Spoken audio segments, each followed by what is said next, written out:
1299 সাল থেকে শুরু করে 1923 সাল পর্যন্ত 624 বছর ধরে উসমানী সাম্রাজ্য টিকে ছিল। এই সুদীর্ঘ সময়ের শাসক 36 জন সুলতানের মধ্যে প্রত্যেকের শাসনকাল এবং রীতিনীতি ভিন্ন হলেও কিছু নিয়ম সব সুলতানের শাসনামলেই একই রকম ছিল।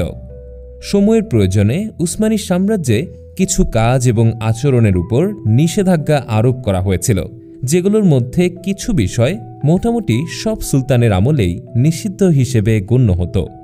উসমানী সাম্রাজ্যের সূচনাকাল থেকেই দাসদাসী কেনাবেচার প্রচলন ছিল। মুসলিম এবং অমুসলিম সবাই নিজেদের সাধ্যমতো দাসদাসী কেনার সুযোগ পেত। সেকালে বিভিন্ন শহরে খোলা বাজারে নির্দিষ্ট সময় দাসদাসী বিক্রি করা হতো। এক সময় দেখা গেল ইস্তাম্বুলে বিদেশি অমুসলিম নাগরিক বা পর্যটকেরা যেসব দাসী কেনেন, নিজের দেশে চলে যাওয়ার সময় তারা দাসীদের আশ্রয়হীন অবস্থায় রেখে যান। ফলে মালিকের চলে যাওয়ার পর এই দাসীরা রাস্তাঘাটে ঘুরে বেড়াত, কোথাও তাদের আশ্রয় জুটত না।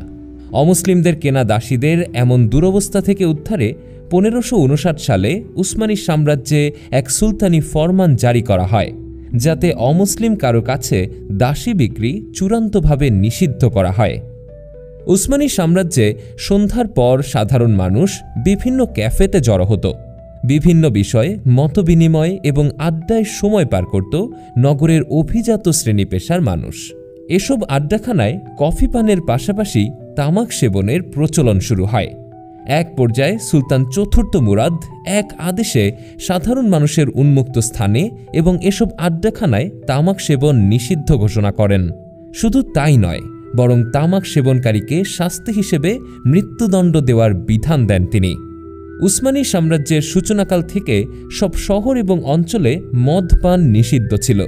মদ বিক্রি, সেবনসহ এর সব ধরনের ব্যবহার বেআইনি হিসেবে গণ্য করা হতো। সুলতান চতুর্থ মুরাদের শাসনামলে মদপানকারীকে কঠিন শাস্তি ভোগ করতে হতো।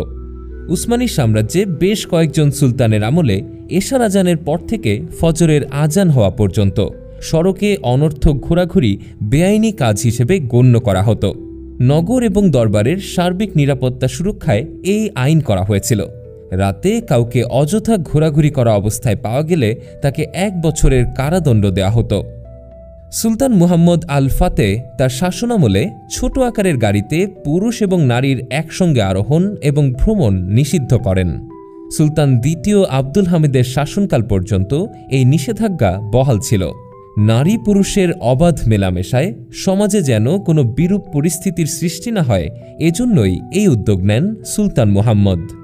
প্রায় কয়েকজন সুলতানের আমলে উসমানী সাম্রাজ্যে নারীর জন্য খোলামেলা পোশাক পরে বাইরে বের হওয়া নিষিদ্ধ ছিল, বরং এসব অশালীন পোশাক তৈরিকারক দর্জিদেরও শাস্তির আওতায় আনা হতো।